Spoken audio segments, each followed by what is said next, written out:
다음으로 사회복지 체계에 대해서 살펴보도록 하겠습니다.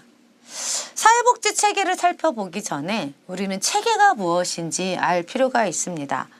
이런 체계라는 것은 어떠한 개념이냐? 생물학적 개념이라고 봅니다. 그래서 전체와 그것을 구성하는 부분 요소들 간의 관계가 상호 연관된 그리고 상호 의존적인 구성체를 우리가 체계라고 봅니다.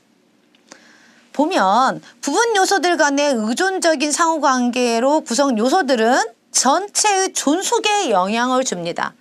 낱낱 하나하나의 체계들, 낱낱의 체계들은 전체의 존속에 영향을 미치고 반대로 전체의 존속은 또 부분들의 의지를 하기도 하고요. 하나의 구성 요소가 변하면 다른 것이 변화하는 관계적 성격을 띠고 있는데 그것을 우리는 체계라고 볼 수가 있습니다. 그렇다면 사회복지에서 체계론적 접근이라는 것은 어떠한 것을 의미하느냐 보면은요. 우리가 사회복지 기능을 행하는 다수의 하위 집단의 특성과 이들 간의 상호 의존적인 관계 파악에 초점을 두고 사회복지 현상을 분석하는 것이 사회복지의 체계론적 접근이라고 볼 수가 있습니다. 이렇게 사회복지라는 것은요. 하나의 서비스가 있다고 한다면 이 서비스를 그러니까 그 수혜자가 전달받는 그 과정까지 여러 하위 단위들이 있습니다. 예를 들면 기초생활수급자가 있다고 가정을 해봅시다. 그러면 이 기초생활수급자가 선정되는 데 있어서 역할을 하는 것은 공공전달체계라고 볼 수가 있겠죠. 지방자치단체의 사회복지 전담 공무원이 하나의 체계라고 볼 수가 있습니다. 그러면 지방자치단체 하나의 그 사회복지 전담 공무원만 체계가 되겠습니까? 아니겠죠. 그 제일 상위의 전달체계 바로 보건복지부도 하나의 체계라고 볼 수가 있습니다. 그럼 두 가지만 끝날까요? 민간 영역에서도 하나의 체계가 있겠죠. 하위 단위.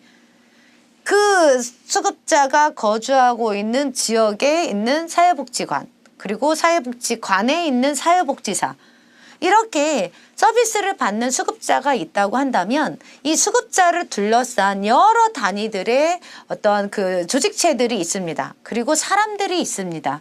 이러한 것들이 다 사회복지에서는 하나의 체계들이라고 볼 수가 있는데 서비스를 받는 그 대상자에게 서비스가 최종적으로 주어지기까지 이런 여러 하위 단위들 간에 서로 유기적인 관계가 지속적으로 이루어지고 있다라고 보는 거죠. 이러한 것을 우리는 사회복지의 체계론적 접근이다라고 봅니다.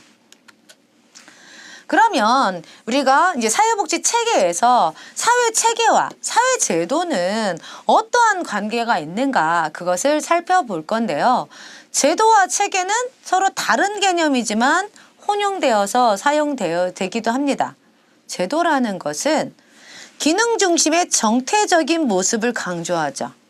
그렇지만 체계라는 것은 역동성과 하위 단위들 간의 상호 관련성이 강조가 됩니다. 체계는 속성이 있는데요. 조직화, 그 다음에 상호 인과성, 항구성, 공간성, 경계 이러한 것들이 체계의 속성이라고 볼 수가 있습니다.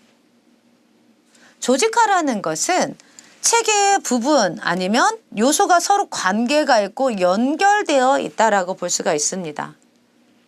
하나의 그물망을 연상하면 될 것 같습니다. 그물들은 다 연결되어 있잖아요. 그물 하나하나, 그물 안에 있는 하나하나들이 하나의 하위 단위다라고 생각을 하면 되고요. 이런 하위 단위들, 이런 그물들이 망으로 연결되어 있죠. 이러한 것들이 바로 조직화라고 볼 수가 있습니다. 상호 인과성은요, 바로 상호 의존되어 있는 거죠. 그물이 어느 한 곳이 구멍이 나 있다라고 봅시다. 물고기를 잡으려고 할 때 바다에 그물을 던졌습니다. 그러면 그물을 던지는 이유가 뭐죠? 그물을 던지는 목적, 물고기를 낚기 위해서 그물을 던지는 거죠. 그런데 그물이 한쪽이 큰 구멍이 나 있어요. 그러면 그 목적, 물고기를 낚고자 하는 그 목적 달성을 할 수가 있습니까? 없습니까? 없죠.